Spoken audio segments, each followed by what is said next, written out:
আমরা খুব চমৎকার একটি বিষয় নিয়ে কথা বলছিলাম যে আকিকা কুরবানির সাথে আকিকা দেয়া যাবে কিনা।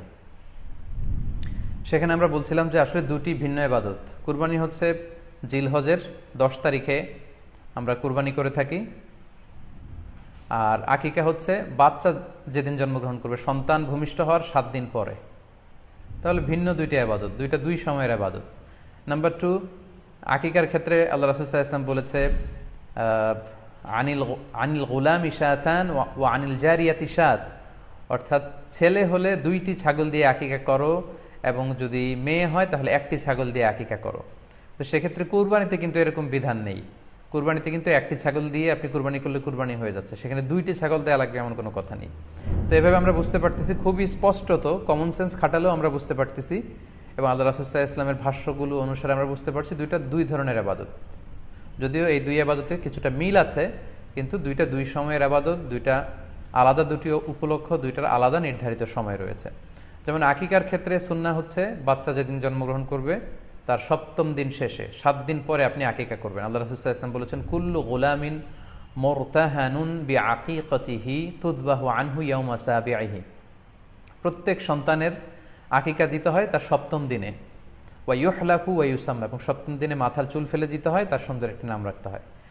তাহলে আকিকার বিধান হচ্ছে সম্মানিত শুধু সন্তান জন্মগ্রহণ করার 7 দিন পরে। আমরা বুঝতে পারলাম আল্লাহ রাসূল সাল্লাল্লাহু আলাইহি ওয়াসাল্লামের ভাষ্য অনুযায়ী, কথা অনুযায়ী, কওল অনুযায়ী। এবার যদি আমরা আল্লাহ রাসূল সাল্লাল্লাহু আলাইহি ওয়াসাল্লামের আমল দেখি, ওনার ব্যক্তিগত আমল কী ছিল, সেক্ষেত্রে আমরা সহিহ ইবনে হিব্বানের একটি হাদিস উল্লেখ করব, যেটিকে ইবনে হাজার আল আসকালানি উনি ওনার ফাথুল বারিতে সহিহ হিসেবে উল্লেখ করেছেন। আয়েশা রাদিয়াল্লাহু তাআলা আনহার বর্ণনা, তিনি বলেন যে আক্কা রাসূলুল্লাহ সাল্লাল্লাহু আলাইহি ওয়াসাল্লাম আনিল হাসানি ওয়াল হুসাইনি ইয়াউমা সাবিঈ ওয়া সাম্মাহুমা। আল্লাহ রাসূল সাল্লাল্লাহু আলাইহি ওয়াসাল্লাম নিজে ওনার দৌহিত্র অর্থাৎ ওনার নাতি হাসান এবং হুসাইনের আকিকা নিজে করেছেন 7ম দিনে, এবং 7ম দিনে তাদের নাম রেখেছেন। একজনের নাম রেখেছেন হাসান, আর একজনের নাম হুসাইন। অর্থাৎ হাসান রাদিয়াল্লাহু আগে জন্মগ্রহণ করেছিলেন, ওনার চেয়ে ছোট ছিল হুসাইন, উনি পরে জন্মগ্রহণ করেছেন।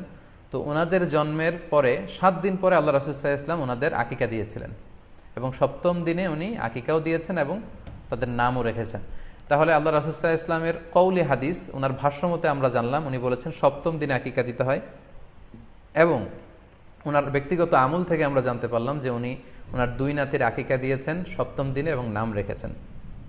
তাহলে এ থেকে আমরা সুস্পষ্ট বুঝতে পারি যে আকিকা দিতে হয় সন্তান জন্মগ্রহণ করার 7 দিন পর, 7ম দিনে। যদিও তবারানিতে আরেকটি হাদিস এসেছে যেখানে বলা হয়েছে যে আকিকা 7ম দিনেও দেয়া যায়, 14তম দিনে দেয়া যায়, 21তম দিনে দেয়া যায়। যদি 7ম দিনে কেউ দিতে না পারে কোনো কারণে, তাহলে 14তম দিন, না পারলে 21তম দিন। তাহলে সুস্পষ্টভাবে উল্লেখ আছে যে আকিকার সময়সীমা 7ম দিনের কথা আমাদেরকে বলা হয়েছে। তো সেক্ষেত্রে আপনার সন্তান জন্মগ্রহণ করলে আপনি শুকরিয়া স্বরূপ কুরবানি করবেন, আত্মীয় স্বজনকে খাওয়াবেন, আকিকার গোশত নিজেরাও খাবেন।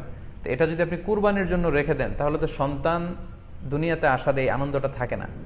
একজন যখন সন্তান পায়, সে কেমন যেন আকাশের চাঁদ হাতে পায়। তো তখন তার 7 দিনের মধ্যে যে আনন্দটা থাকে, ওই দিন তার নাম রাখা হবে, আত্মীয় স্বজনরা আসবে, বাচ্চাকে দেখবে, দোয়া করবে, তখন আকিকা করে গোশত নিজে খাবেন, আত্মীয়দের খাওয়াবেন, পাড়া প্রতিবেশীদেরকে দিবেন। এটা হচ্ছে সন্তান ভূমিষ্ঠ হওয়ার উপলক্ষকে কেন্দ্র করে এই আকিকা। সো এটাকে কুরবানির সাথে মিক্স আপ করার কোনোই প্রয়োজন নেই, এবং এক্ষেত্রে সুস্পষ্ট গাইডলাইন হচ্ছে যে 7ম দিনে আকিকাটা দিতে হয়। সো আমরা যেন 7ম দিনে আকিকাটা দেই। তবে হ্যাঁ, এখন প্রশ্ন হচ্ছে 7ম দিনে কেউ দিতে পারেননি, 14তম দিনেও দিতে পারেননি, 21তম দিনেও দিতে পারেননি, হাতে টাকা ছিল না, সামহাও কোনো কারণে মিস করেছেন, তখন আপনি যখন সুযোগ হয় তখন করে দেন। ওই প্রেক্ষাপটে আপনি যদি কুরবানির সময়ও আকিকা দিয়ে দিতে চান, এটা আদায় হয়ে যাবে ইনশাল্লাহ। আশা করা যায় আদায় হয়ে যাবে, এবং এটা জায়েজ আছে। তবে এটা সুন্নাহ নয়। সুন্নাহ হচ্ছে 7ম দিনে আকিকা দেওয়া। পাশাপাশি গরু দিয়ে, মহিষ দিয়ে, উট দিয়ে আকিকা দেওয়াও কিন্তু সুন্নাহ নয়। আকিকা দেওয়া সুন্নাহ হচ্ছে ছাগল দিয়ে। হ্যাঁ, গরুর 7 ভাগে 1টি ভাগ কুরবানির সাথে যদি আপনি আকিকা দিতে চান, আকিকা আদায় হয়ে যাবে, এটা জায়েজ আছে, কিন্তু এটা সুন্নাহ নয়। সুন্নাহসম্মত হচ্ছে আকিকা 7ম দিনে দেয়া এবং ছাগল দিয়ে দেয়া। ছেলের ক্ষেত্রে 2টি ছাগল, মেয়ের ক্ষেত্রে 1টি ছাগল। আশা করি কুরবানির সাথে আকিকার প্রসঙ্গটি আপনাদের কাছে ক্লিয়ার হয়েছে। সম্মানিত শুধু এবার আমরা শুনবো আরও একটি most asked question in this corona period, COVID-19 outbreak period. সেটা হচ্ছে, এই করোনা পরিস্থিতিতে কুরবানি না দিয়ে কুরবানির টাকা দান করে দিলে ওই সওয়াব পাওয়া যাবে কিনা। এই প্রশ্নগুলোও কিন্তু আমরা আগে শুনতাম না। রিসেন্ট সময়ে গত কয়েক বছর আগে আমরা খেয়াল করেছি যে তারকা জগতের কিছু লোক বা নাটক সিনেমা জগতের কিছু লোক এরকম ঘোষণা দিয়েছে যে আমরা টাকা বন্যার্ত লোকদেরকে দিয়ে দিলাম, আমরা কুরবানি দেব না। তো ওনাদেরকে আল্লাহ এত টাকা দিয়েছেন, ওনারা বন্যার্ত লোকদেরকেও সহায়তা করতে পারেন, আবার কুরবানিও করতে পারেন।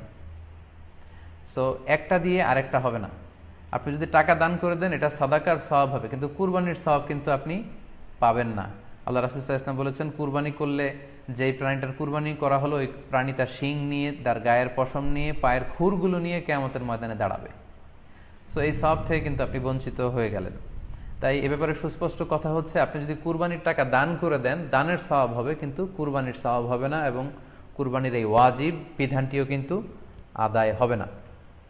আপনার উদ্দেশ্য ভালো, কিন্তু আপনার পদ্ধতিতে সমস্যা। আপনার উদ্দেশ্য হচ্ছে যে বন্যা দুর্গত মানুষ, সাতক্ষীরাতে বা আশেপাশের জেলাগুলোতে বন্যায় মানুষ না খেয়ে মারা যাচ্ছে, আমি টাকাগুলো দান করে দেই, তাহলে বেশি তারা উপকৃত হবে।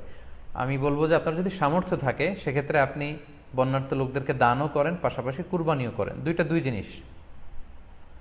অথবা আপনি যদি শুধু কুরবানি করতে চান সেটাও আপনি করতে পারেন। আপনি কুরবানি করবেন, এতে করে কিন্তু আপনি যে দান করতে চান আপনার এই পারপাসটাও কিন্তু সার্ভ হবে। কিন্তু কুরবানির টাকা দান করে দিলে কখনো কুরবানি আদায় হবে না।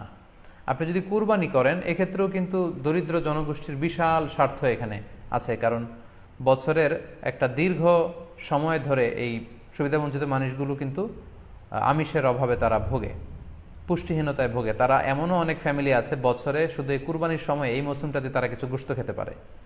সো তাদের মধ্যে আপনি কুরবানি করে এই গোশত বিতরণ করতে পারেন। সো এই কোভিড-19 পিরিয়ডে আমাদের উচিত বেশি বেশি কুরবানি করা, কুরবানি করে এই অভুক্ত মানুষদের ঘরে ঘরে কুরবানির গোশত পৌঁছে দেয়া। তাহলে আপনি কুরবানির মাধ্যমে কিন্তু এই গোশত বিতরণ করে তাদের সহায়তা করতে পারলেন। পাশাপাশি যারা খামারি আছে, আপনি কুরবানি করলে এই তাই খামারিদের এই ব্যবসা প্রসেসেও কিন্তু আপনি অংশগ্রহণ করলেন। আপনি তাদের ব্যবসাতে, আল্লাহ তাআলা সুদকে হারাম করেছেন, ব্যবসাকে হালাল করেছেন, তাহলে ব্যবসার মতো একটা চমৎকার কাজেও আপনি সহায়তা করলেন কুরবানির মধ্য দিয়ে। আরও একটা গুরুত্বপূর্ণ বিষয় হচ্ছে, আমাদের গ্রাম বাংলায় কিন্তু আমাদের অনেক গরিব লোকজন আছে বা মা বোনেরা আছে যারা সারা বছর ব্যাপী ছাগল পালে এই আশায় যে কুরবানির সময় ছাগলটাকে বিক্রি করবে, অথবা গরু পালে। গ্রামগঞ্জে অনেক পরিবার আছে যে বছর শেষে কুরবানির সময় আসলে তারা এটা ভালো দামে বিক্রি করবে এবং সেই টাকা দিয়ে সারা বছর চলবে। সো আপনি যদি কুরবানি করেন তাহলে ওই প্রান্তিক জনগোষ্ঠীকেও কিন্তু সহায়তা করা হলো। পাশাপাশি কুরবানির এই সময়গুলোতে হাজার হাজার কসাইদের একটা জীবিকার ব্যবস্থা হয়। তারা গরু জবাই করে, চামড়া খোলে, গোশত কাটে।